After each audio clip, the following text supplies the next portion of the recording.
How are things at the North Pole? It only hurts when I move, so I'm in good shape.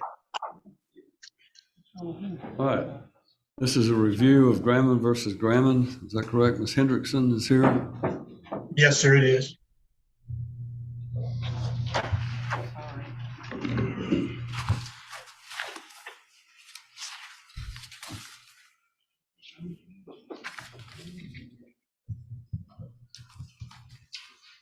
Your Honor, if I may, can we pass this, because I did get a recording from Mr. Holly, and I still have to listen to it and make a decision.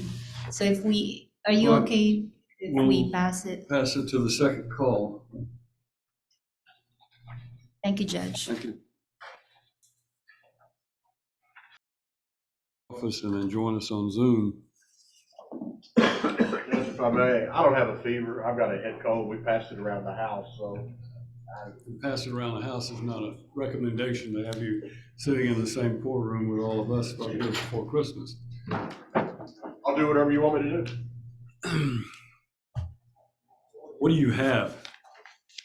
I have, and more or less on my end of it, maybe 15 minutes of the review in the Graman case.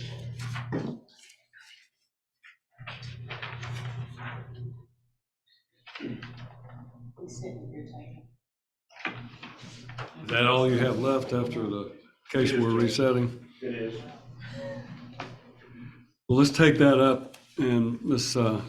Roberts, if you want to vacate the courtroom, or anyone else who wants to leave the courtroom while Mr. Holly is here, and that'd be a good idea to wear a mask. I'll be able to watch Fox News again if I wear a mask. Well, that might be a blessing in disguise.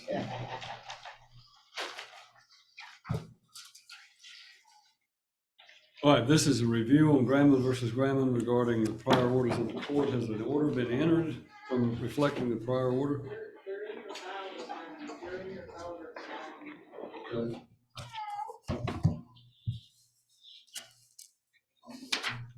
The last time we were here, we had ordered that there be, I think both sides be submit to drug tests. Is that correct? I honestly can't remember the details of this 3-day chaotic dumpster fire, so let's look back and see what happened. So the parties have married in 2020, about 3 years ago. It's a fairly short marriage. They have a 3-year-old minor son named Pearson. Mother left the marital home back in May, early in May, and upon her vacating that home, she had refused visitation to the father, and that prompted my client, Mr. Brian Graman, to file this divorce action. I suspect he's got some type of license now. At the time, Mr. Graman didn't have a driver's license. There was a lot of issues with his prior driving history and things of that nature. He hails from New York, and I think they were suspended there. I think he's gone now and said that he'll set up some type of payment plan, and they've given him the usual restricted license, is what I'm hearing. Maybe you can produce that today. We've been over backwards to try to accommodate Mr. Graman based on that's our position. And It's coming back to me now. There were quite a few recordings of Dad losing his cool and saying some not nice things to Mom. You can go get them. You're not going to be mean to me and bully me while I'm in the store because they don't carry that. They do carry that. You fucked up. How did I? They had the ones I fucking told you to go get at the end, and you didn't fucking go get them. Well, because I had already left, and I don't said give a fuck. that I was willing to get them, and you were throwing this big old hissy fit about it and saying, no, I need to go. Do something. Do it. I said go get them. Why didn't you go fucking get them? You think you're above me? You think you're fucking better than me? I said fucking go get them. I think I'm equal. Fuck you. That's how I fucking feel. Fuck you. Do you want a divorce? Yeah. You want a divorce? I'm trying so hard. I don't know. Then you wouldn't disrespect me fucking constantly. You disrespect I was at me. work all motherfucking day dealing with Come fucking on. buffoons, and I told you to take care of something for me, and you fucking blatantly disregard what I I say should to be do. asking you, do you want to? I'm getting damn fucked. I can't fucking stand you. And me. this was because, this episode was because you forgot something at Walmart to pick up, correct? Well, I actually went and tried to look for these tackle boxes that he wanted. He said he looked it up on Walmart's website, but he thought I was at the Dixon Walmart. I was in the Charlotte Walmart, and they did not have the specific tackle box that he wanted. And I had already grocery shopped, and I was over there. I said, well, they have these specific boxes, and none of that was good enough for him. And so I was going to check out, and he said, you know what, go ahead and pick up those boxes that you said were over there. I said, I'm already all the way over here. And he said, I'm going to hang up the phone. You better get them boxes. And I said, I'm not walking all the way back to the other end of the store after I had already offered to get that for him, and I was very pleasant. But when I got back home, he opened the door. He's looking for them tackle boxes. He wasn't going to help me carrying them groceries, and he slammed the car door when he didn't see them, and he punched my car 3 times and had. Pearson in the car then, or had you already taken him out? Yes, he was in the car the whole time through that recording until I got all the groceries inside of the house by myself. I was And finally. he punched the car when he was? He did, yeah. Then Nana and Papa came and talked about what a horrible mother she was and how he was an amazing father and had no issues. We've only gone to visit them 4 times, and they came to visit us once. Okay. And they seemed to get along fine. The only interaction that I didn't like was when Pearson, when he was 18 months old, he threw a block and hit his mom in the head, and his mom got very angry, and she reached over and she smacked his hand and she picked him up and whacked his butt. Not that really. Okay, mental health, that was never mental health that I know of. Okay, incarceration, he was never in prison. Okay. And then Dad spent a ton of time on the stand himself, talking about everything he had done to change his life and be a better person, and he had completely changed. Yes, ma'am, I have. What kind? Cannabis. When was the last time you used it? A few weeks before our separation, I stopped using illegal cannabis, and I switched to the Delta 8 and Delta 10 pens that were sold in the gas station. So if I subpoena the workbook, what's it going to say that you wrote down in there? The 3 main events that led me to that class was an incident with road rage and the way I was treating my spouse. Those were the 3 defining events I used. Is that all that you wrote? Have an objection? I don't want to be petty, Your Honor, but I would like for Your Honor to address Mother. Her leg is up on the chair. I just feel like it's just not proper to be like that in the courtroom. I'm just. Overruled. She said however comfortably she needs to. I'm sorry, Your Honor, if that was disrespectful. Dad also repeated over and over that he had no problem passing a drug test at all whatsoever. Judge Wolf kind of had enough with them. He knew both of them were not being completely honest about everything they were saying on the stand. Mom had some really serious accusations against Dad. There was talks about puppies and cats and bad things, and we're not even going to go into that again. And Dad defended everything that he did, justified it, and then tried to say Mom was a terrible mother for spanking the child and that she kept him away from him, and he's doing everything he can to make his life good. So this was what the judge had to say. Going to contact Mickey Furlong Smith to appoint her as a guardian ad litem if she's willing to take the case.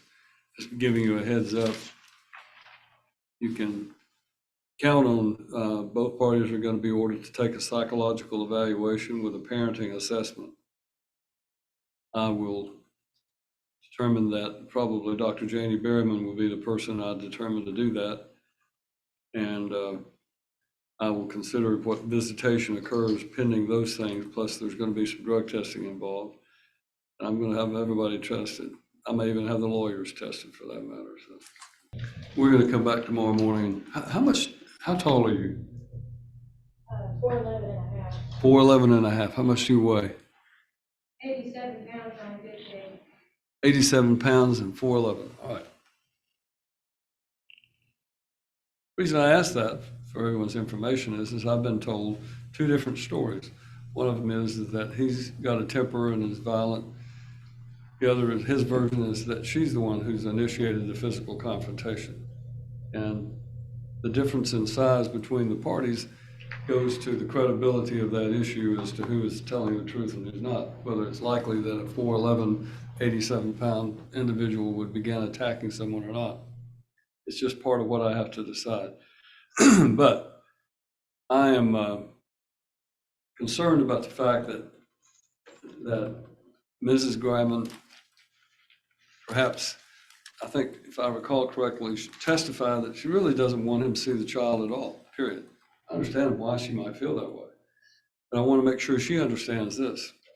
Children are not possessions that we own and we have a possessory ownership interest in.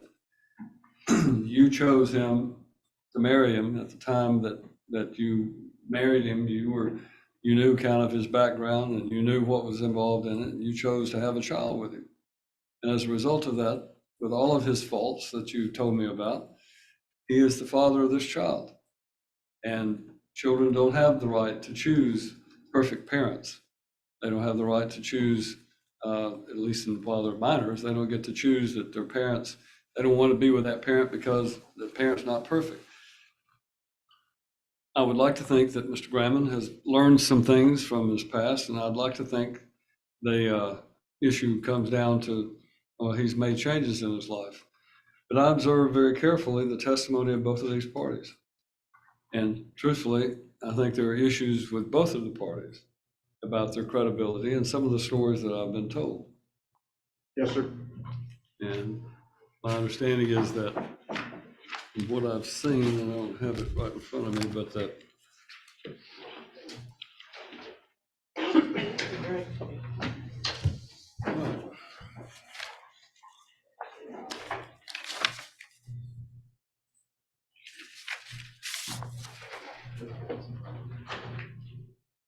well, I have the drug testing for Mrs. Griman, and all of that was negative, if I understand correctly. And then I have the drug testing for Mr. Griman, which was collected on November the 3rd and showed it was positive for cannabinoid, whatever, basically, and positive for THC. So he had a positive drug test on the collection date of November the 3rd.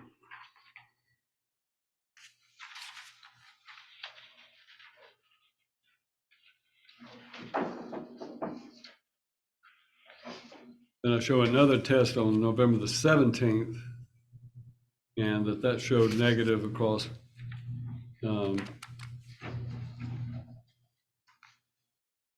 what I'm looking at, all of the possible metabolites and all of the possible drugs that might have been tested. So on November, may I see the docket sheet, please? That's the one that I wrote the notes on that I think it's in the office. Do you want those orders that you had? I want to see the orders that were prepared before we go further. But under the prior order of the court, according to this, what I'm looking at, after the order requiring them to submit to a drug test, and that order was entered on the 31st day of October. So they were both within 48 hours of the court hearing were to submit to it says a nail follicle, but I think it was a nail bed test, but in any event. Then after that, it was giving the father to have supervised visitation with the current supervisors from Tuesday at 4 to 7, and then Saturday 10 a.m. to 2 p.m.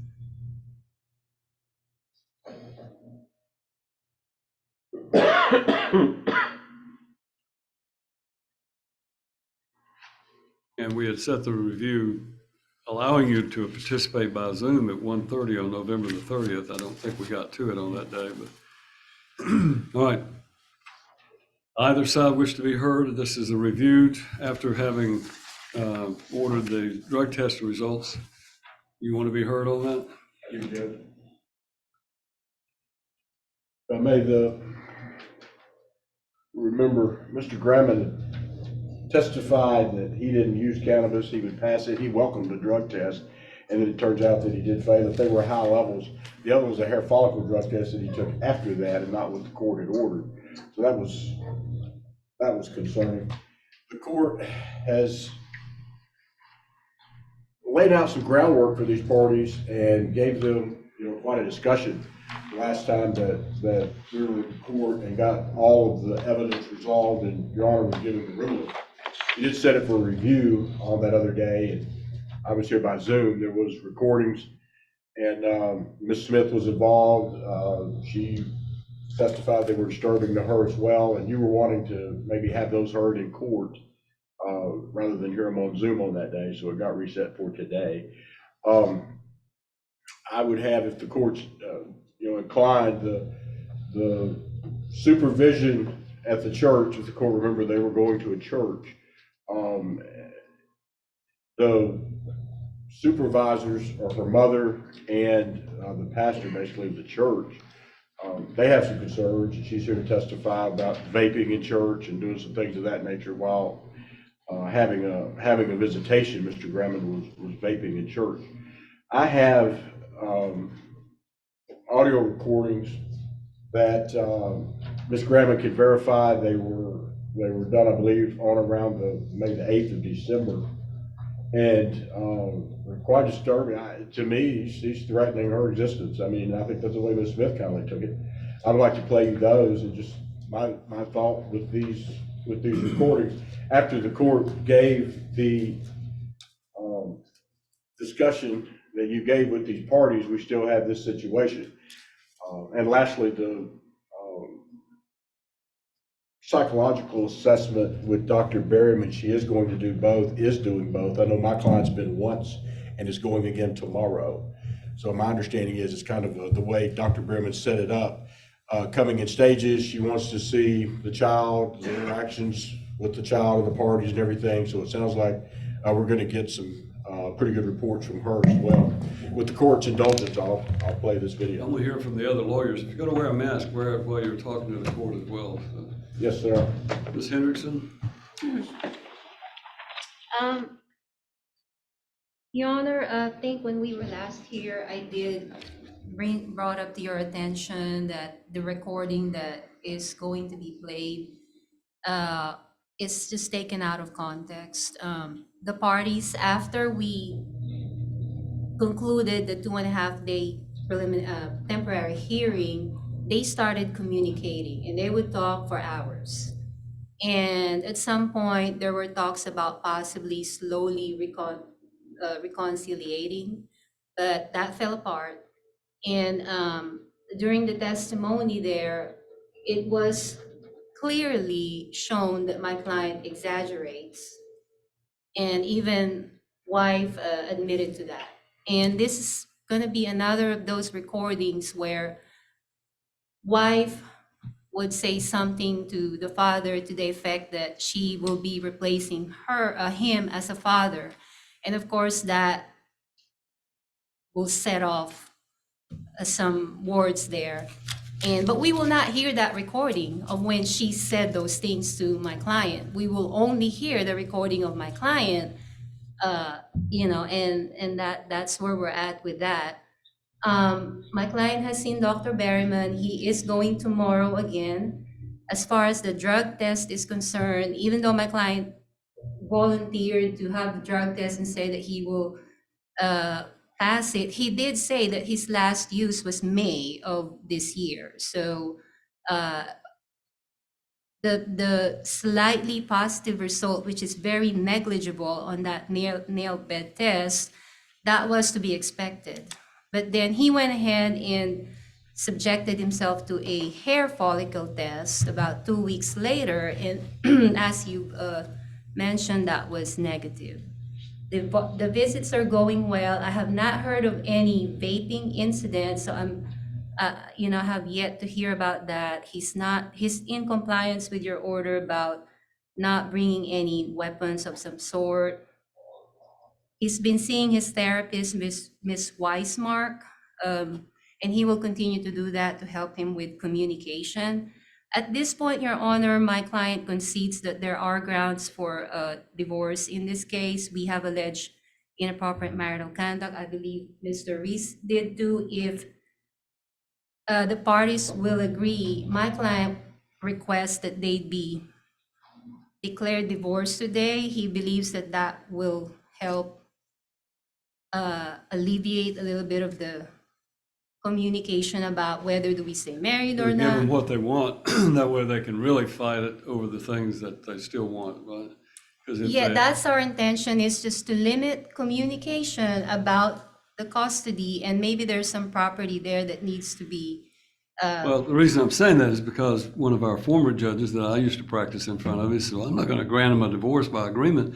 That gives them what they want. Then they'll just spend all their time fighting over stuff instead of trying to settle it. If they want the divorce, they might try to settle it. So that was his logic anyway. I'm not saying I agree with that, but the other option is that if I hear the case and they're both at fault, then I can dismiss it, leave them married. I'm not sure about that, Your Honor. I am sure about that. I'm sure that's within my power. I'm not sure that that would be a good thing, because it basically is a remedy that's very infrequently used. And so, Your Honor, with that request, my client would still request that the previous order where they are not supposed to expose the child to any third party while the litigation is ongoing. He would request that to continue. If you Why do you think granting him a divorce today would make a difference? Your Honor, so the parties, they would have this phone calls. My client thinks that he still has a chance to reconcile. And then so they would get into these conversations, and then it doesn't work out.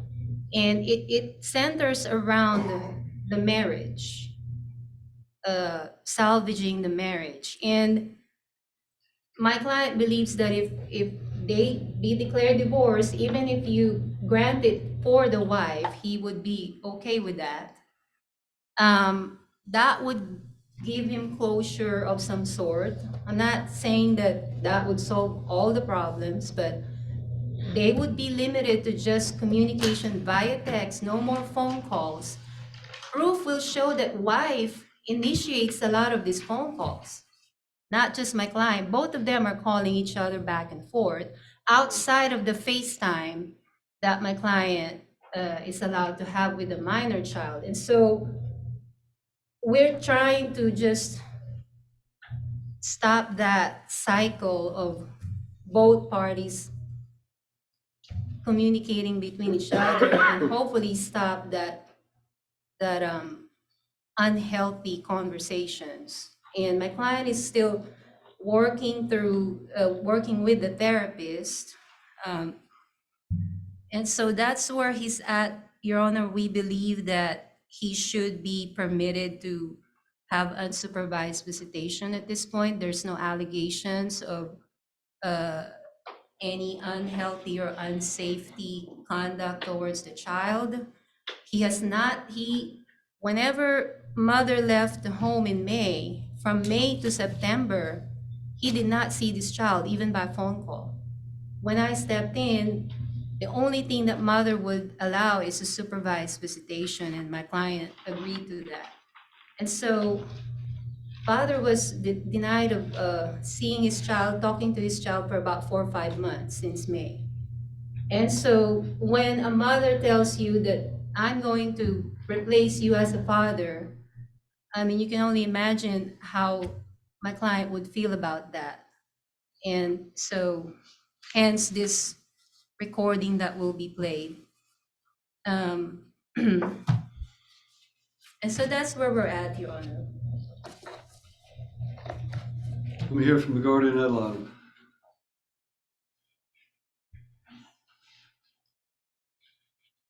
I think you need to listen to this recording. It was kind of disturbing.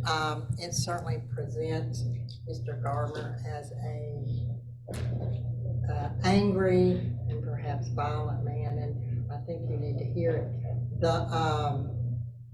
Not only did that happen, there was another recording from just a few days ago, even after he knew that it had been recorded the first time. I think you need to hear them.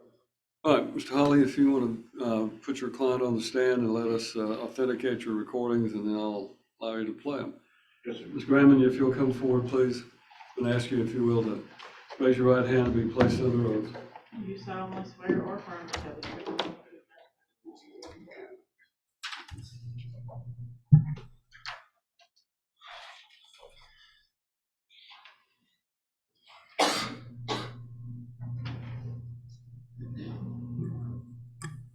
You may question her regarding the recordings. Yes, sir. So, you're Miss Grammond, correct? Yes, And you have sent to me a couple of recordings. yes. Okay. So describe to the court how you came about getting this last recording that you sent to me. How did it come about that you and he were having even a conversation? Well, we have to do FaceTime videos with Pearson. That is what was ordered by you the last time that we were here. Well, not the last time, but the time before. So during the FaceTime calls, he just starts talking to me, and I try to avoid it, but he starts asking questions about Pearson, and he just leads his way and into just talking. He knows how to manipulate me and how to push my buttons and just get me to talk. All right. And this recording that you sent to me that was done a few days ago, I'll play that one first. You heard Ms. Smith testify, even after he knew it was being recorded that last time, he still made this recording with you, correct? Yes. All right. Judge, I'm ready to move. All right, now, which, is this the most recent recording that I'm about to hear? I was going to play the most recent one and then maybe do the other one if the court All right. wants to hear some more. This to me is again, as Ms. Smith said, he knows he's being recorded throughout this process. Whoops.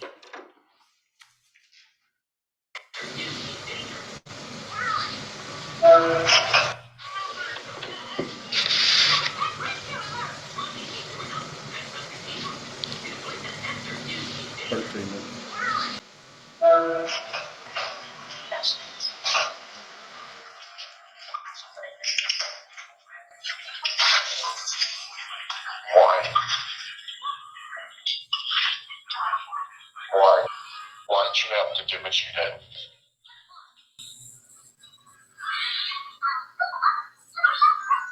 Why do you make my life so horrible? Tony, I wanted to work it out, and you had to go and record me and send it to Reese out of context. Why do you make my life so horrible when I've made so many changes? You haven't made any changes. Oh, I have. I most certainly have. And the newest change is a deep-found hatred towards you. That's always been there. No, Tony, I loved you more than I loved myself. I always have loved you more than I loved myself. No. And now I despised you. Yeah, I don't really care, Brian. Why did you do that? Why? Because you're threatening to kill me. You're threatening to control my life for the rest of my life. I never threatened to kill you. Okay. I told you that I wouldn't have a spouse in Pearson's life if you didn't I either. don't care how you just keep rewording it.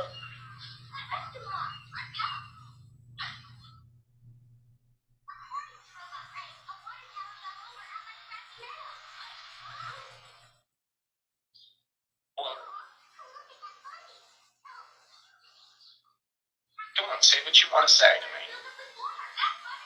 I honestly have nothing to say. When you sent the men to race, did you think things were completely over? Yeah. Yeah?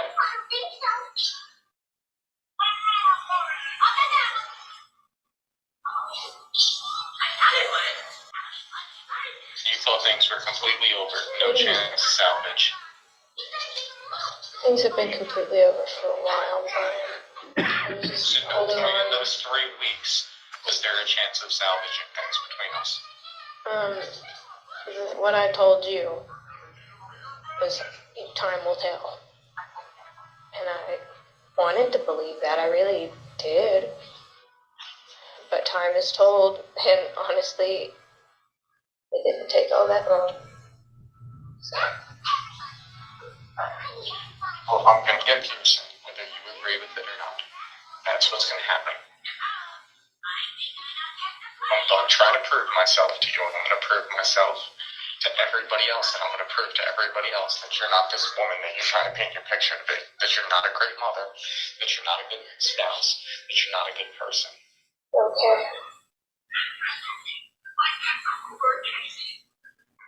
I didn't want it to be this way. I didn't want to rip each other apart, but you made it adamant that all you care about is making me seem like a bad guy when I'm not. Bad husband? Yeah, absolute bad husband. Never a bad father. You weren't a father at all. Yeah, well, the only person who abused him was you. I didn't abuse him. You did. I have never Physically and abused him. verbally, it turns out. And you still do. You still put him in dangerous fucking situations like that fucking guitar I do. case. That's so dangerous. It is. If I put him in a fucking box like that, it would be the end of the fucking world. I don't put him in a box. I don't care what you say, If I put him in a Brian. fucking box like that, it'd be the end of the world. Because you're living it, it's okay. I'm not putting him in a box. He's climbing into my guitar case and And gently how hard put. is it to fucking move the case and not let him do it? I do. And then he'll see it. And it is funny. It's funny that he could fit in there. Put it in the fucking basement. I'll put it in the basement for you, Brian. I will. I'll do it tonight.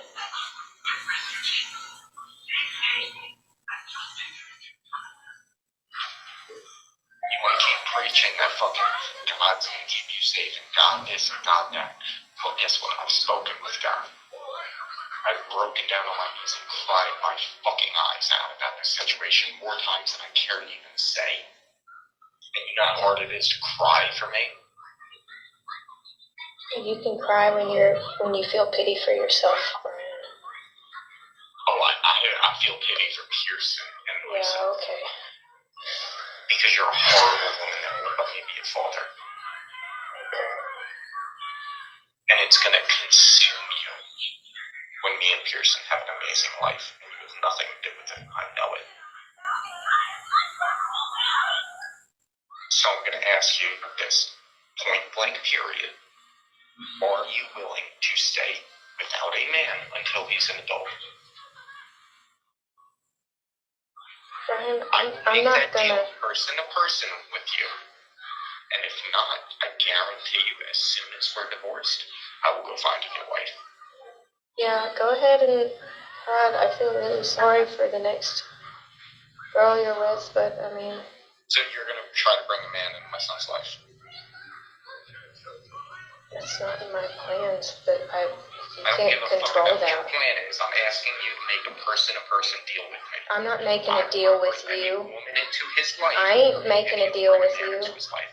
I ain't making a deal with you. That's just crazy. You're not in How's control that crazy? because you're not in control of my life. I have way more control than you could ever imagine. Oh, I know. Yeah, I understand that. So what I'm asking you is to do the right thing and not bring a man into his life And in return, I will not bring a woman into his life. So, I'm okay with not having any more children and not being married to anybody for at least the next 16 years, if you'll agree to it. I'm not agreeing to anything. You're not gonna take my life away from me. Watch me. You've already taken years away from me, and I'm gonna have to work through things. Don't you want to raise Pearson as his mother? Yes. And not have him calling somebody else mom? I mean, that's his choice if he wants to call someone else mom, too. There's nothing I can do about that. You're a horrible human being.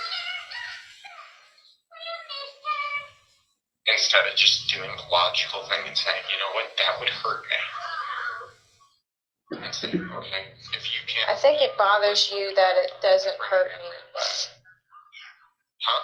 I said, I think it bothers you that it doesn't hurt me. I think you want it to hurt you me. really care about him if it doesn't hurt you. I care about him more than I care about myself. So do I trust him. Yeah, okay. Who I do not care about anymore is you. That's great. And you've made it apparent you didn't care about me first. Mm-hmm.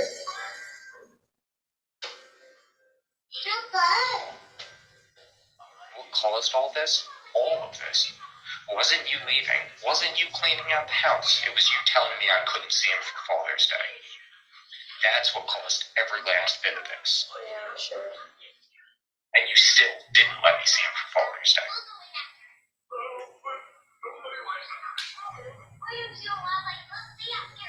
Isn't that right? Yeah, I mean, I don't... Sure. Yeah, that's Isn't that right? Yeah, that's right, baby. Did I see him for Father's Day? No, you didn't. Because we didn't have a parenting plan by then, I don't think. No, we didn't. We didn't have a legal plan in place yet. We didn't need a legal plan in place for you to be Yeah, able we to did. do the right thing. The right thing. Marriages. You're a horrible human being. Yeah. You deserve to suffer for the rest of your life over this. Yeah, right. You have cost me a quarter of my son's life so far that I have not been able to be there. Okay. Because of your own anger and emotions. When all I've ever asked for was to be a dad. That's it. You weren't a freaking dad, man. You're a single You're a piece of dude. shit liar. You're a piece of shit liar is what you are. Okay. I provided for you and for him. Whether you agreed or not with the way I provided for you. You provided for And I yourself. continue to provide for you. No, you don't. Oh yeah, I do. I give you money every fucking month. You haven't given me money in quite a while now. 3 weeks. But, 3 weeks. I mean, that's up to you. Because I gave you how much last time? $300, I think. Okay. Which was what, $100 a week? I'm gonna pay you again, it'll be $100 a fucking week. I just don't care. You do care. You do. Because if you didn't care, you wouldn't be being a piece of crap. All I want is to be a father, and you can't allow that. I don't want to talk to you anymore. I'm tired. Bye.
Judge, that's all of that. There's another about 40, 45 seconds I could keep, you could keep listening to that, but there's no more discussion about it. What? That was it. And that was a fair and accurate depiction of a conversation you have with Mr. Graham, is that correct? Yes. All right. And then the other one that Ms. Smith was talking about, I want to play this one, and again, at the end, I'll ask you if this is a fair and accurate depiction of what you and he talked about.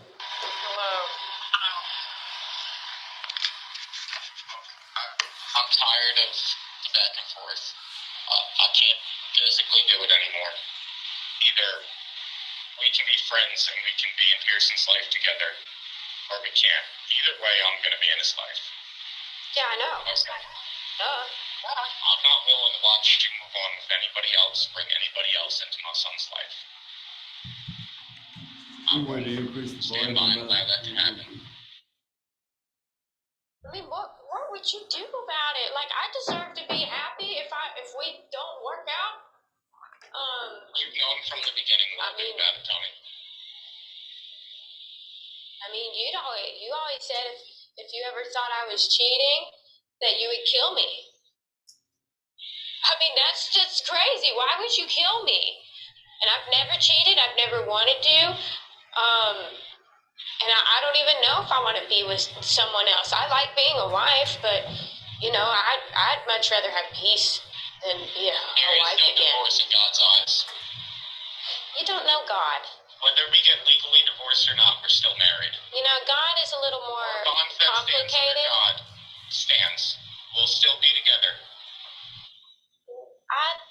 You and I do not serve the same God, buddy. That has been made clear just by that statement. That's not correct. That's what? I said that's not correct. I disagree, and I hope that we That's can just figure a out tactic how to of work it out. control. I think that's in everybody's best interest that we try to work it out. Is it really? Because it's not in everybody's best interest. I think so. I think it's the only way Pearson gets to have two parents. So I don't know about that. I'm sure you would move on. You're just trying to control me. my mind is made up. My mind has been made up since before we separated, or when we separated. My mind's been made up.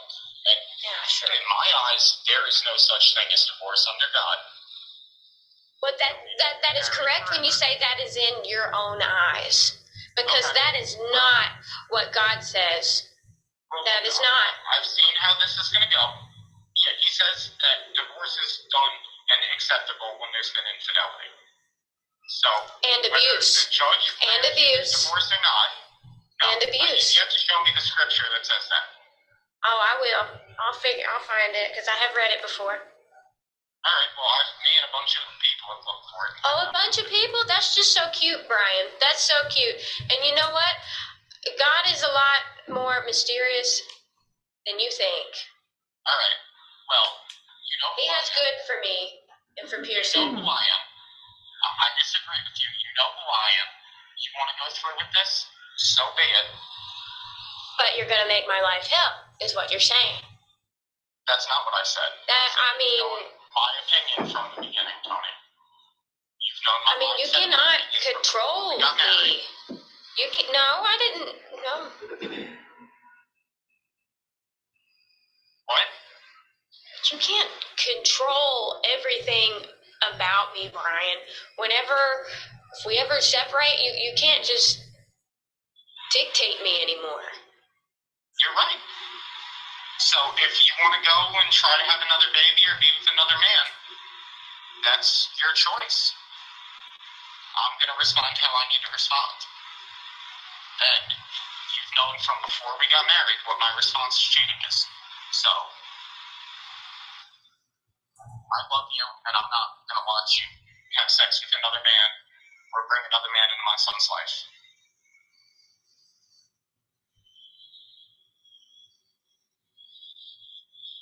You don't want to talk to me, you don't want to try to build things with me, that's your right. That's your right. I will fight with the court for my time with my child. I just wish the gravity of things wasn't quite what it was. So, fine, I'm bad for you. That's how you, honest to God, feel. That's what's in your heart, that we cannot make things work no matter what I do. That's your right. But I have my own rights, my own opinions. And I have my own solutions. So, I love you. You never say I didn't love you. Whether I portrayed that or not, I loved you. I hate that this is what things have come to, but it's where we're at. So, there's nothing I can do about it. You're right, I can't control you and I can't make the decisions for you. You do what you want to do.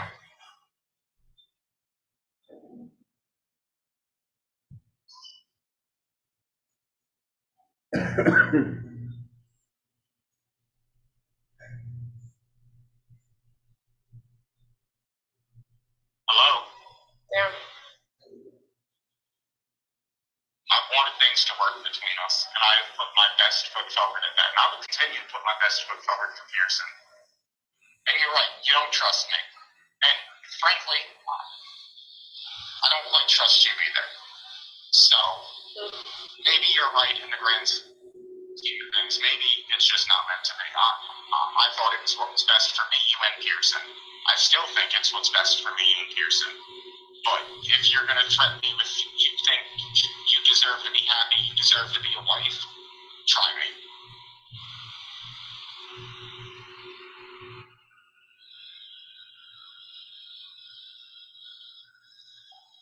I love you, and I'm not just going to move on and, okay, my wife's having sex with somebody else and be all right about it. Okay, my wife's trying to have a baby with somebody else. Okay, my wife's got some other man in my son's life.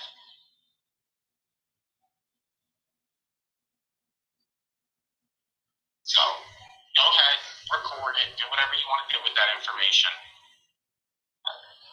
I'm sure you've been recording me the whole time anyway. No. I didn't know you were recording me when you were when we were together, so. Yeah, well, nobody would have believed me. Well,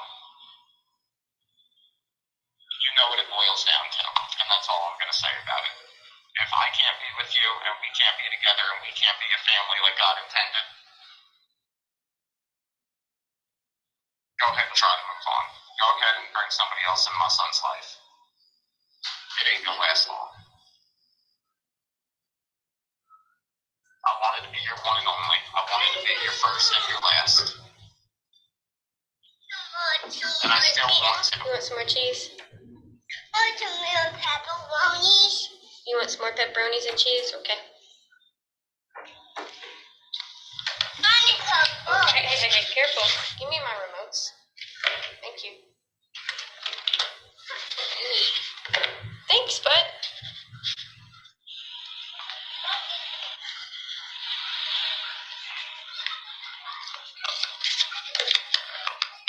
So as far as I see it, there's two options.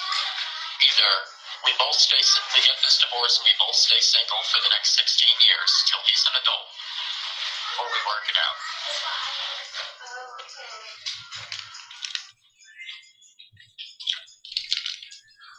Because option 3 is horrific.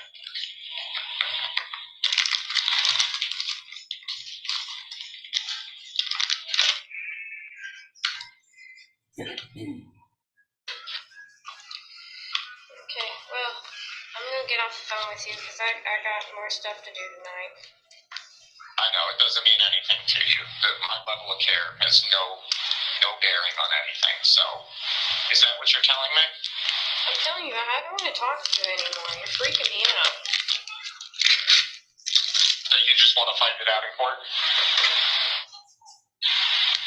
I mean, I think it's really funny that you've been all, I love you and I'd do anything for you, and you flip on a dime. No, I do love you and I would do anything for you. Bipolar. I do. The only thing I'm not willing to do is like watch you go on with another man. Because now we're affecting my son in that situation. Just like I'm sure you wouldn't want me to move some bimbo in with me and have Pearson start calling her mommy. I guarantee you that will destroy you. For you to not see it from my perspective. That's is because you insane. make it with a bimbo. Okay.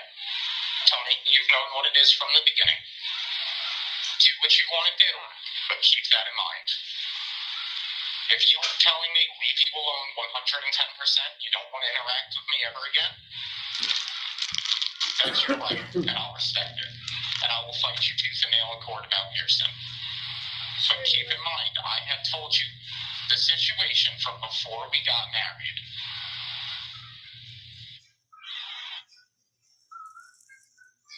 Brian, you're making me want to vomit. So I'm going to get off of the phone. I'm making you want to what? Vomit, to throw up, spew. And I don't want to talk to you anymore. That's fine. And I'm okay with that. We both know how things lie. If you don't love me and that's where your honest heart is, I won't call you no more. I won't interact with you at all anymore. That's what you want? I just want to get off the phone with you right now. Because you're scaring me. Good luck with things, Tony.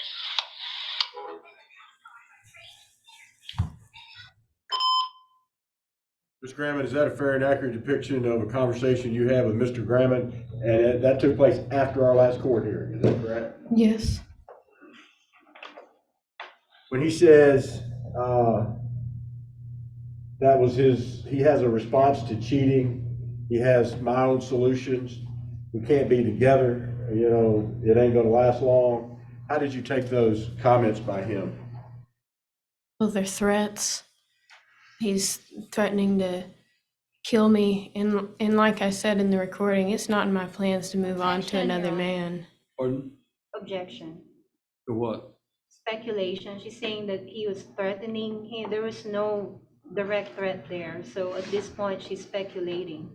Overruled, she's entitled to interpret, and this all goes to the statements that were made during the conversation and what impact they had upon her. It requires her to interpret what he's saying and to determine in her own mind, does it require some speculation? Sure, but it also goes to how those statements, what impact they had on her. So overrule the objection. Describe to the court how fearful you are of being in proximity with him. Every day, I can't even describe how I feel. I just live in terror.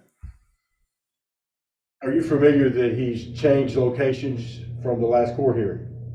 Yes. And where does he live now? The KOA campsite off Is of. that a fair and accurate depiction of the picture that we received in discovery from he and his lawyer? As far as I know, yes. Yeah. And as far as you know, he's living in a camper at the KOA now instead of at that other place? Yes. Okay. What are you asking the judge to do today as far as how to interact with Mr. Grammond in the situation with visitation? Well, I personally would not like to have to interact with him anymore because, well, that door was open because of FaceTimes with Pearson. I don't trust Brian and Pearson being alone together at all. There's been supervised visitations. They've been going okay. I guess just keep it at that. I really don't know what else to do with that. And you do have a second meeting appointment with Dr. Berryman then tomorrow, correct? Yes, I do. And she hasn't given you any time frame as to when this is going to end, has she? No, she is not. That's all I had to.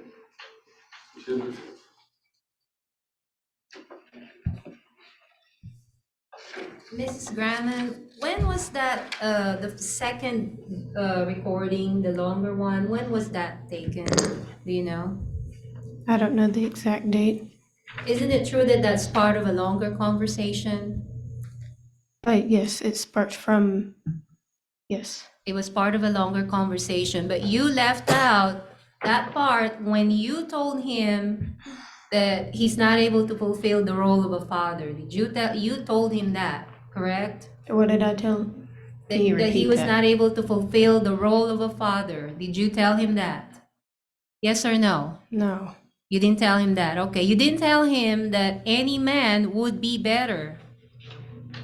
no, because Okay. I'm not with another man. I really don't want to be Okay, with but another you man. testify that, yes or no? You testify that that was a part of a longer conversation. So we don't know the context of this recording because you did not provide the court the whole conversation. Is that correct? That is all that Yes I have or no, recorded. ma'am? Yes or no, ma'am? Is that correct? You did not Mr. provide. Holly, hold on a second, Ms. Henderson, Mr. Holly. Judge, I'd object. We're getting argumentative. She should be allowed to, even if it is a yes or no answer, explain her question, explain the answer to her question. Judge, I'm simply asking if this was part of a conversation.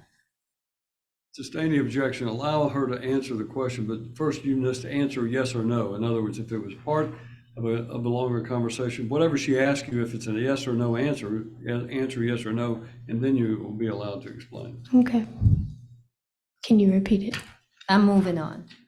Now, you said you were fearful. You never called the police, yes or no? No, I have not. You did not take any order protection against your husband. No, but I would like one. And you would, in the past weeks here, after we were here for that 2.5 days of hearing, you were calling him, is that right? Yes, for FaceTime videos. Even just for FaceTime videos? No, there were also other times where we would call. Where you would facilitate the call, is that right? Yes. I have all the recordings here. Do you want me to go over with them, with you? All your phone calls where you initiated the call, you want me to go over them? Whatever Will you'd you? like to do. Okay, so November the 25th, this is an incoming call and you talked for 50 minutes. Do you recall that? I guess. You initiated that, Yes. obviously. Hmm. And you have another one here the following day, 2 hours and 12 minutes, correct? Yes. Now, I can't remember did you give me the date of that recording, that second recording that was the longer recording? I do believe so. I think they've both been dated. I just can't remember off the top of my head. Was it in November? Was it in December? Which one? The longer recording, the second one that was played, That was the first. the 10-minute conversation. November? I don't know. It was either November or December. They're very close in proximity. Okay, after that, you still proceeded to make phone calls, conversation with him, is that right? I know I called him once about insurance, but we've Okay, been having to do the FaceTime videos. you had a conversation with him in December even. I have one here for 20 minutes. And that was after you alleged that you were very fearful, is that right? I am fearful, yes. Okay. You could have just hung up on him, but you stayed in the phone call, is that right? No, because he would call you and say she's taken away time from my child. But you were talking to him. You were not allowing him to just talk to the child. You were welcoming the conversation, correct? Yes, because You were he responding kept to him. claiming that I have changed in the goodness out of my heart, wanted to believe that. And I wanted to give him another chance if there was any decency left in him. And he just proved, he puts on many masks. How are you giving him another chance when you tell him he could never fulfill the role of a father? Is that giving another chance? I didn't say that. Okay. Because he needed it to was prove never to me not an that he's a indication there, changed ma'am. man. I'm gonna ask the question, so just let me finish the question. Judge, if I may, she was trying to answer the question. There was no question there, Your Honor. Well, she was, I think, supplementing her answer, but let's wait for a question to be asked. If your lawyer can bring out anything else, if on the redirect. I'm sorry. Is there any indication there that he was forcing you to answer his questions there? very persuasive, and he knows how to get into my mind. But you could have just hang up, right? He would keep calling. Or you could just not take the call, correct? I guess it would be nice, but But you love these kinds of conversation, is that right? I love what? Because you can get out of him these kinds of recording. No.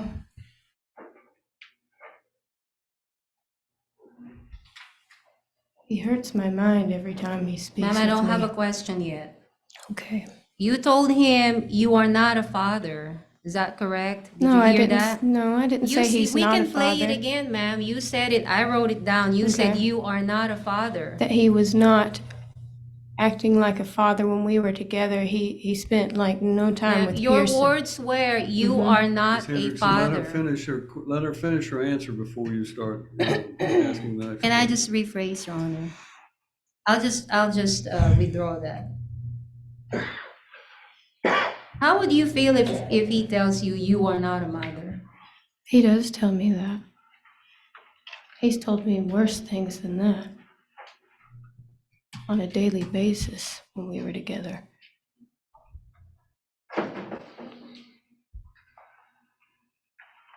So do you believe that you need a parenting plan to allow Mr. Graham to have a Father's Day visitation with Pearson? Yes, because we didn't have one set yet. We were still in the works. I know with that. I'm just everything. asking, you believe that you need to have a parenting plan in order for you to allow or to give him some time on Father's Day? That's your position. Yes, because he was not safe whenever we left. We left out of a dangerous situation with him. You left, he handed you your gun on the day that you left, correct? One of them. But he did. I'm gonna object to this. This is all stuff that you heard before we had that last hearing. We went round and round. We went 3 days arguing about this stuff, and this was all before that last hearing. I thought today were for the review, see how things have been going. But I'm entitled, Your Honor, to rebut her statement that goes to her credibility. In our last hearing, she confirmed that my client handed her gun on the day that she left, and now she's saying she was living in fear on that day. So I feel like I'm entitled to that. She said that he gave her one of the guns. Is Yes, her answer. one of her guns, yes. Okay. Question's been asked and answered. I don't know that it has a lot of relevance to the issue today, but it does seem like we're re-plowing the same ground we've been over before. Move along. Yes, Your Honor.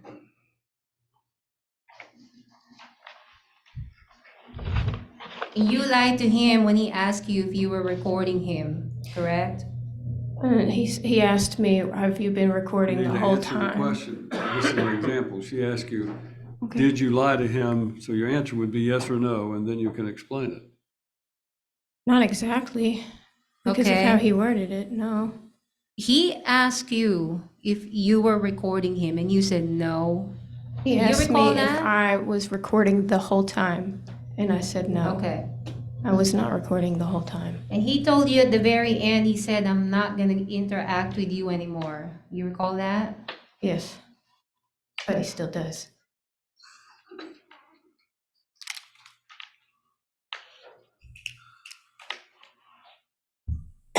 Have you been to that COA where he is now residing? Anyway, no. Previously, you've never been to that No, place? No, I could see it from the interstate, but I have not entered into it, no. And did you know that families live there with children? I'm sure some do, yes. It's a standard place where people put their camper in as long as it's livable. Yes, Did anybody you know can do that? that, yes.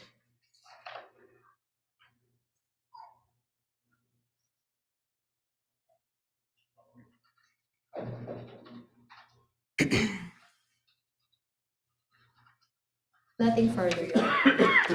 Ms. Smith, do you have questions?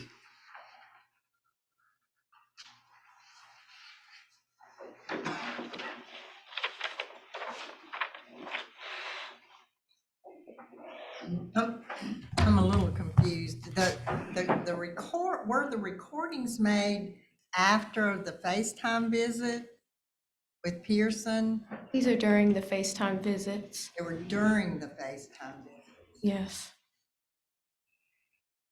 So Pearson was present. Well, you could hear him. Yeah. And I mean, had he talked with Pearson beforehand? Yes, but he would always try to get me to start talking with him and lead it into just talking with me. He even asked Pearson about me instead of just talking to Pearson. So did Pearson hear these conversations? I'm sure he did. I mean, as much as a 2-year-old is going to listen, but he's watching TV and playing. And I have no more questions. Redirect? Ms. Henderson asked you about an order of protection. You asked me to inquire about it. You inquired with me about an order of protection based on this, didn't you? yes, I did. What was my response? I didn't get a response from you.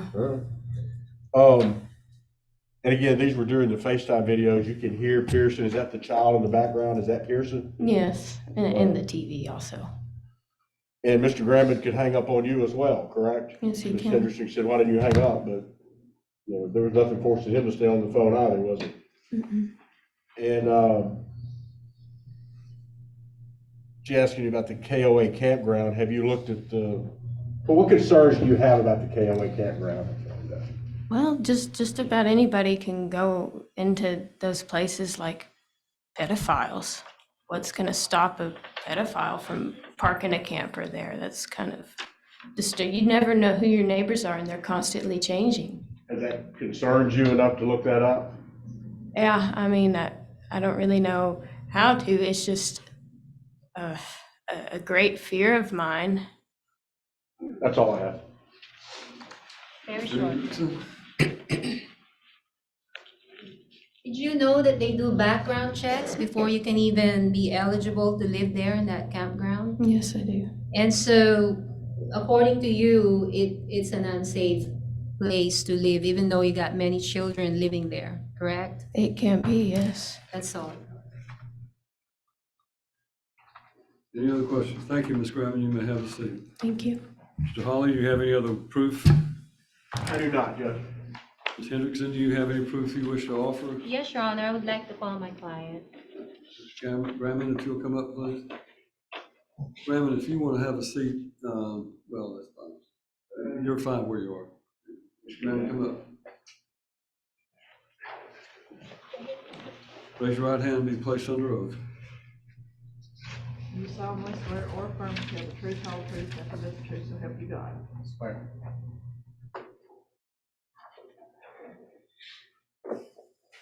Mr. Grammond, the first recording, that was the shorter version. How did that come about? Do you recall when that was? We were talking pretty frequently at the time. It was prior to a visit with my son. I believe I was actually driving to the visit with Pearson. Things were going pretty well between us at the time, and then out of nowhere, she decided to tell me how I've never been nothing but a baby daddy to Pearson. I've never been a husband to her. That'd be the easiest thing in the world to find a new man to raise him as a father, because I'd never fulfilled that role, that anybody possible would be better than me. Anybody could provide better for them than I could. How did that make you feel? Angry and upset. I've modified my entire life over and over again to try to show that I can do whatever I need to do for Pearson, whether it was moving to the cabin and then concerns being raised about that, to moving into the camper and moving closer to Pearson, to concerns being raised about that now. Did you go through a background check before you were eligible to live there in that KOA? Yes, I did. Everybody in the long-term section of the campground has to undergo background checks. Okay. That first recording, who initiated that call? Do you remember? It could have been either one of us. There was probably a few hours of conversation that day. That exact call, I'm not sure who the initiator was. Okay. That second phone call, the longer version, the 10 minutes, do you know who initiated that call? I believe it would have been Tony.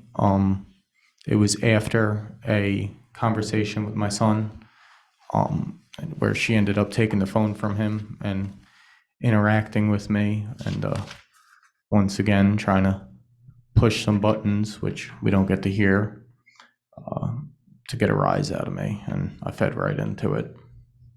After those two phone calls, did you have any more phone call conversations with her outside of the FaceTime? She's made a couple attempts to interact with me. One while I was talking to Pearson, which I responded directly with a text message to her. I hung up the phone and told her, do not try to interact with me when I'm interacting with my son. This is me and his time. There's nothing for me and you to talk about anymore. That second phone call, I kind of seen as closure for myself as far as me and her go. And then the next morning, I believe after I sent that text to her, she reached out to me early in the mid-morning, wanting to talk to me. And I told her that we are not talking under no circumstance. There's nothing to talk about anymore. And she tried to turn it into, well, I also have a question about insurance. I sent her a copy of the iInsurance phone number, and that was it. I ended the phone call. Okay. It lasted about a minute before I hung up. Now, do you recall when we were last here, we basically agreed that the communications will be just via text message between you and her? But even then, you both were calling each other. Is that correct? Yes, less than before that was put into place, but Who was initiating the phone calls more than the other? she would have been initiating the majority of the phone calls. Okay. Now you understand, and you heard me earlier, we were requesting the judge to basically pronounce you divorced if you all agree that there are grounds here. You understand that both of you are free to see each other, correct? Can you read? I'm sorry, both of you at that point, y'all can do whatever y'all want, but are you conceding that this marriage is over, it's I don't want done? to object to the leading and the relevance. We're not in a position to talk about divorce today. Sustained.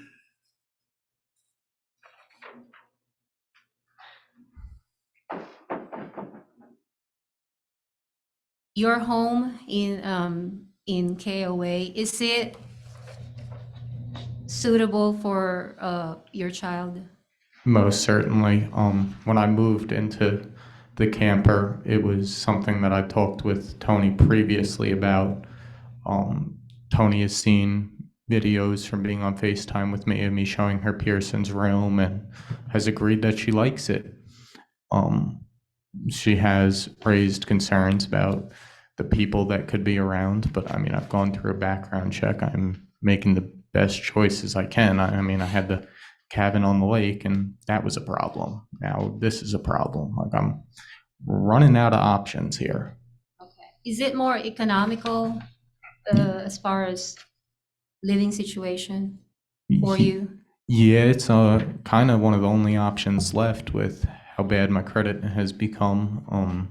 Any apartment I've tried to get into, they want to run a credit check, and I fail every one of those.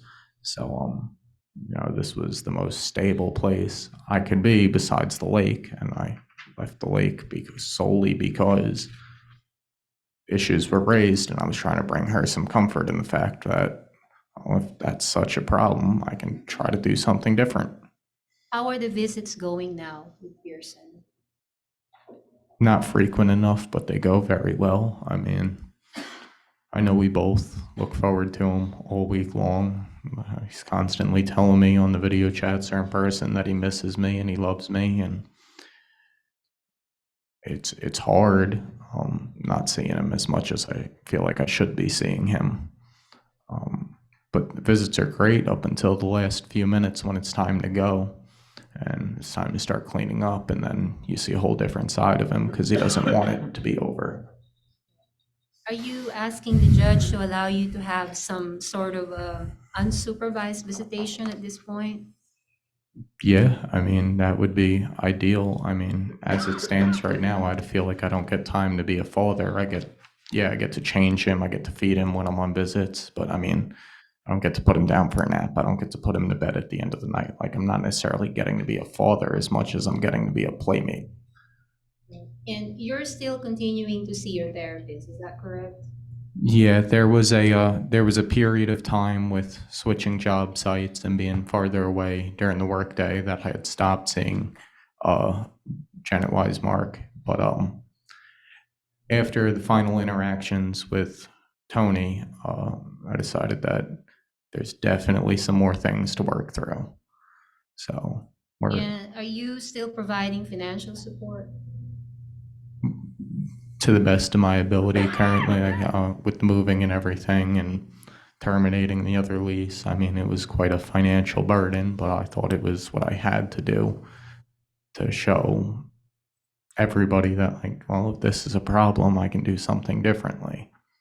And then when is your next appointment with Dr. Berryman? Tomorrow, and my next appointment with Weismark is next Wednesday. That's all, Your Honor. Yes, sir.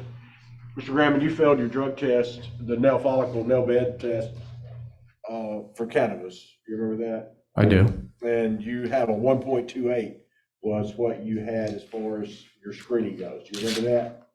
In a toenail test, yes. Yeah, and the cutoff was a 0.05 that was listed on the test. Did you see that? I don't have the test in front of me, but from what I recall, it's a 0.99.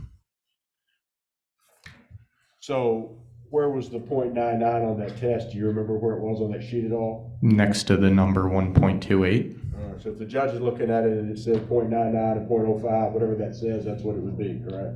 Yeah, I remember that pretty well. And if it says 0.05, can we agree that that's a long way away from 1.28? I would disagree with that. Are you vaping at the church during your visitations? No. So if mom comes in here and says she's seen that, she's not being truthful. She would be lying. All right.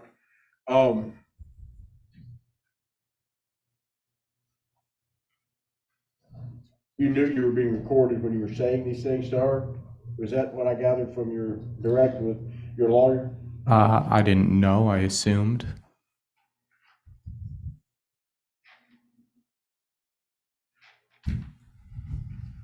You said that you were like in a long-term KOA? Yeah, I'm in the long-term section. How big a lease did you sign? Till 11/25 of 24. And then short-term, where are those folks at? At the entrance. Okay, so what are you about? How far away are you from the short-term people? A couple thousand feet. Okay. And you said that you had failed a credit check? When I was applying new apartments priorly, yes, I'd failed credit checks. You make good money, correct? I make okay money. How much was your annual that we calculated on your child support? 50, 60, somewhere in that ballpark? Probably in the high 40s, 50s. I'm not exactly sure. When's the last time you paid child support? A couple days ago, I sent Tony money. How much did you send her? I'm not sure. I think $225. Before that, when did you send her any child support? About 3 weeks before that. And how much did you send her there? I think $300. Okay, and you see what your obligation is in this order, correct? As of a couple days ago. Nothing further. Smith?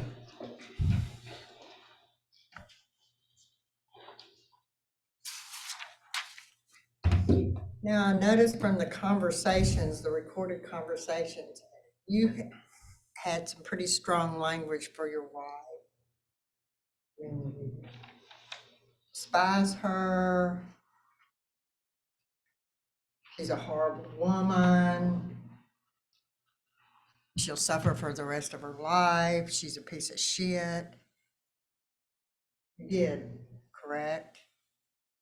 Yes, I used some strong language. And you used some curse words too, correct? Like you said, fuck.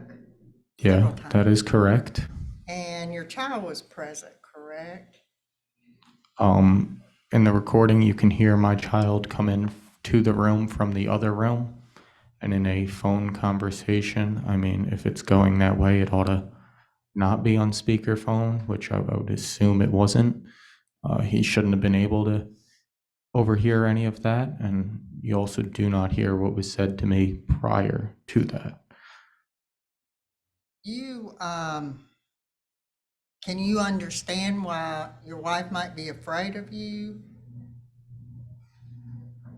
In a way, I can see why she wouldn't want to be around me. I don't want to be around her likewise. Although if somebody's truly afraid of you, I don't think they would intentionally seek a rise out of that person. I have no more questions.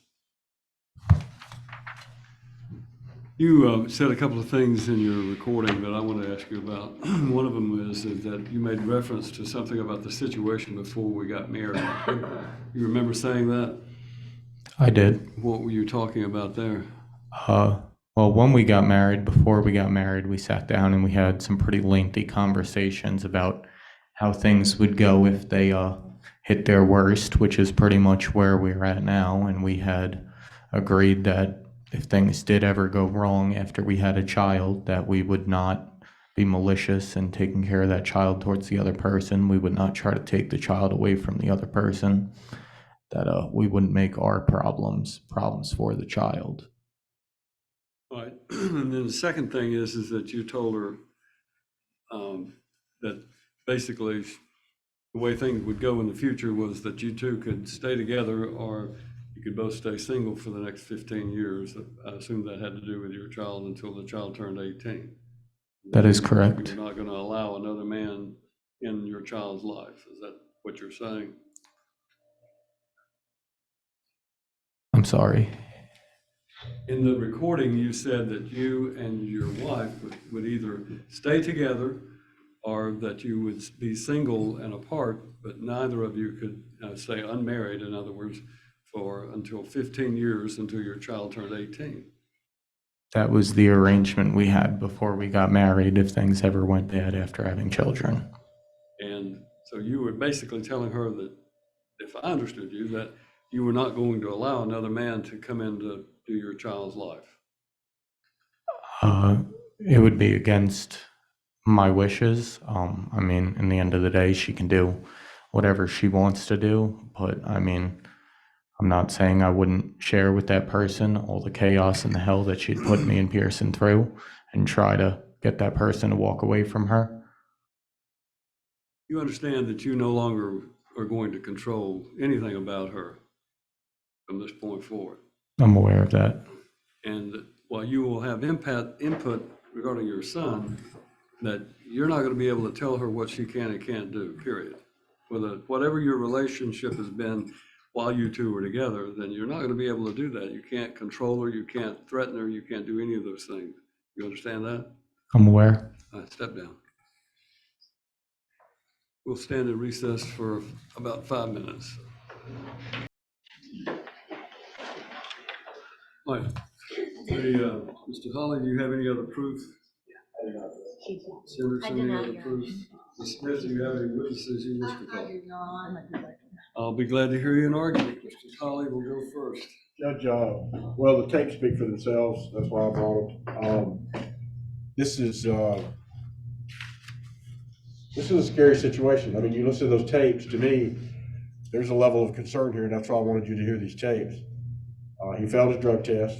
When he said it here before and said he didn't do marijuana, he would pass it, and he welcomed the drug test. I went back and listened to what he said.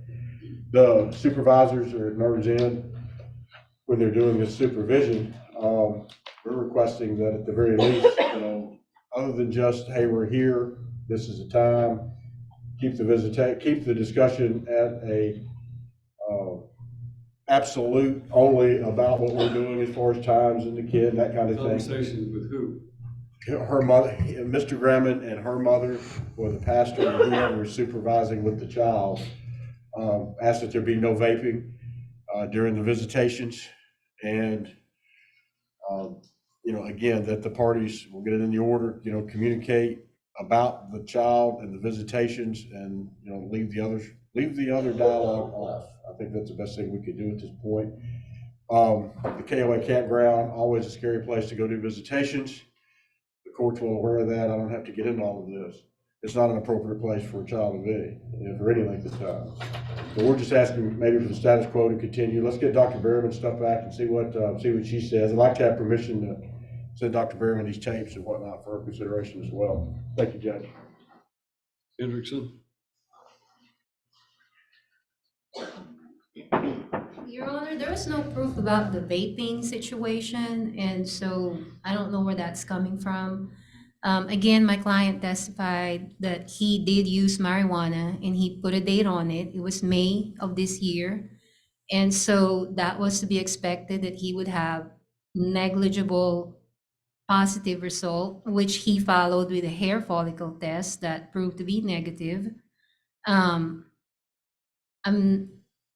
The KOA, there are children who live there with their families. Just because that's the only thing they can afford doesn't mean that a parent cannot have visitations there with their children. Again, we are asking that it doesn't look like mother is stipulating to there are grounds for divorce, but we are asking, Your Honor, if you would just grant her the divorce and find my client at fault. My client is fine with that. Declare them to be divorced. That would alleviate some of these discussions. My client will not enter into those discussions anymore. He is wanting to abide by just text only between them, no more phone calls. And so at this point, we are asking for unsupervised visitations, however graduated they may be. I understand that my client has not been with the child for a longer period of time, so it would need to be a gradual situation. Thank you, Your Honor. Before Ms. Smith gets up here, Mr. Hollis, she's asking for me to grant your client a divorce. I'm not in a position to agree to that. You're not in a position to what? I'm not in a position to agree to that with her at this point, Judge. We haven't discussed it, and That she doesn't want a divorce then? well, we filed for divorce, and we have filed for divorce. So obviously we're going down that track. So And she wants a divorce or doesn't want a divorce? at some point we're going to get a divorce, I would At some assume, Judge, point. but we're not in a position to agree to a divorce today.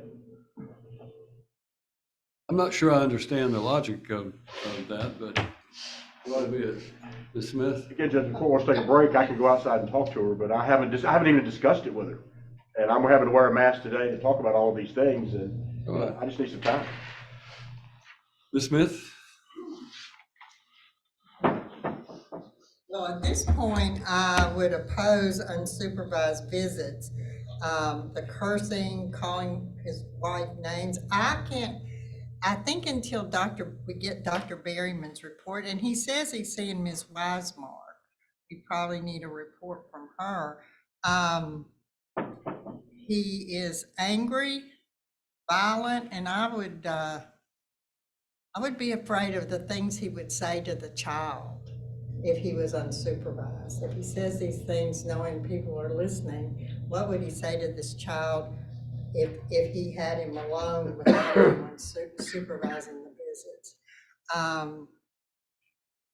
One of the things I noticed is the difference in the recordings on the part of wife. I mean, the first recording, she kind of has some spunk. The second one, she was pretty beat down. I would not like to see that happen to Pearson.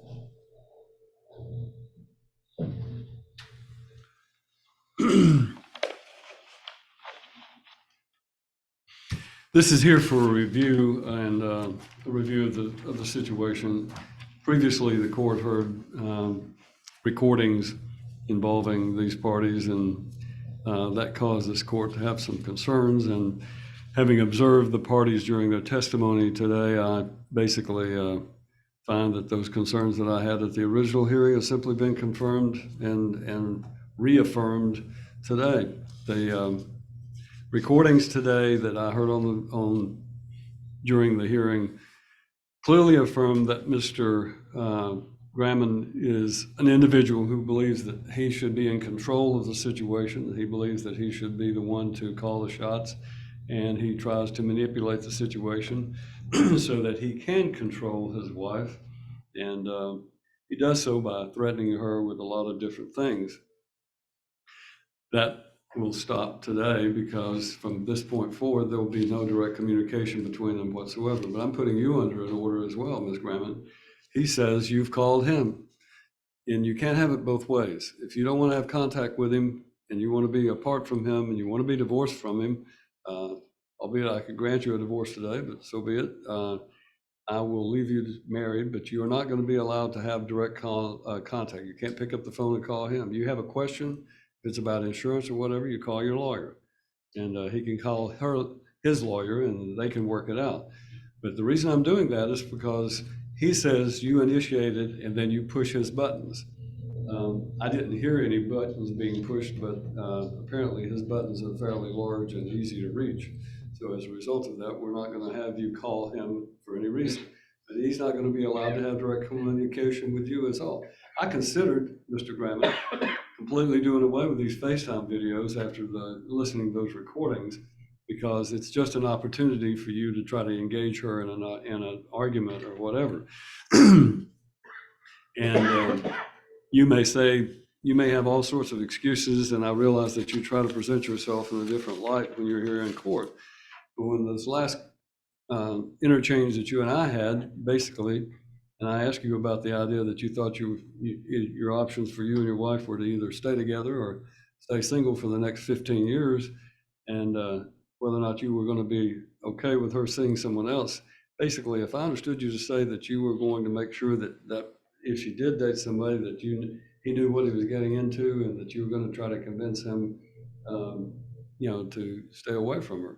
And that is not going to happen. I'm just telling you, you have lost the control over your wife, period. And whether or not you have contact with your son, your child, will depend on how you behave and how you conduct yourself from this point forward. I am not going to alter the supervised visitation schedule that we presently have in place until I see Dr. Berryman's report. I ordered a psychological evaluation of both of these parties because of the issues that I saw and the concerns that I had. Those have simply been strengthened. And as a result of what I heard today, I have even more concerns about whether Mr. Graman is going to be able to follow a court order regarding a visitation and custody of this child without creating havoc in both his ex-wife or soon-to-be ex-wife and the child's lives. So I want to see what the psychological report is. And yes, those recordings that were played today and the original recordings need to be sent to Dr. Berryman, and if necessary, they need to come from the guardian ad litem so that the guardian ad litem can be the one to supply that information. Both sides can then explain to Dr. Berryman what they take from that. If that's what they choose, it'll be up to her to do that. But until we have a psychological evaluation report from Dr. Berryman or whoever she might send for any sort of testing, it is my opinion there should be no changes, with the exception of the fact that during the supervised visitation, Mr. Graman will speak to the people when he comes in, and he will not speak to them beyond that. He will spend his time talking to his child, not seating with the people who are there for the visitation. He can have a conversation regarding any issues, if the child's eaten, all of those normal conversations, but he cannot go beyond that and have a conversation about eating issues in this case. He will be allowed to continue the FaceTime calls, but when he does, you put the child in front of the camera and you walk away. And if the child stays there, that's fine. If the child doesn't stay there, then you're not obligated to round the child up, because that simply gives another opportunity for him to do it. Talk to your child, explain to the child this is a visit with dad, and encourage the child to stay there, and then you walk away. Doesn't mean you have to leave the room, but you have to walk away. You don't stand there and engage with him. There's not going to be any more of this. Any FaceTime can be recorded by either party. If you wish to do so, you can record it so that either video recorded or audio recorded so that for your protection about what's being said and what's being done. That's the same thing with Mr. Granman. He can record anything that he wants to do. Court has some concerns about where he's living in the KOA campground. I'm familiar with it. Not sure that that's a logical place to take a 2-year-old child, but I'm open to being shown more proof about that at a later hearing when we get to that point. I want to make it clear that under the law, I don't care what your agreement was when you and she got married, Mr. Gramman, under the laws of the state of Tennessee that I'm required to enforce, this matter is now before this court and under the jurisdiction of me and the other judges that hear these cases. And as a result of that, we're going to be the ones who have to make those decisions. So I want you to see your son. I want this to move quickly and productively towards you having, a good visitation, an open and unsupervised visitation. But it requires you both to cooperate. And that means you leave her alone. You don't threaten her. You don't have anything to do with that. And I want this order to reflect that there will be no threats. And I've already said that neither party will intimidate, threaten, or be violent towards the other party. But I want to include in this new order that neither party will harass or argue with the other party as well. Let's just try to cut all of that out. And then we'll see where we are after we get Dr. Berryman's report. In the meantime, everything remains the same. He has a child support order that's down according to this order that was entered and signed by me today from the prior hearing. We'll see how that goes. And it's my hope that perhaps there'll be some changes made in the behavior of both of these parties by isolating them from each other. But you can't call him and initiate a conversation. You can't call her, Mr. Gramman, and initiate a conversation. We're going to cut you off from each other and allow you to instead just focus on your son and allow you to have that contact. That FaceTime will continue, the visitation will continue. I'm not stopping that, but I want to make it about the child and not about what's going on between the two of you. That's the judgment of the court in this case. Thank you. Since the holiday is coming up, is there any way that you would include some type of? He needs to see the child on Christmas Day. I don't know what you two can arrange, but I want to see, you can step out in the hall, the lawyers can, and see if you can arrange to have a visitation worked out for sometime during the Christmas holidays. And then the second thing, Your Honor, is the current visitation is twice a week, Tuesday and Saturday. We would like to ask if you can add another day, even if it's every other week. I just said I'm not changing anything, so. Thank you, Your Honor. All right. Thank you, Judge. I'll draft the order and send it to Ms. Hendrickson.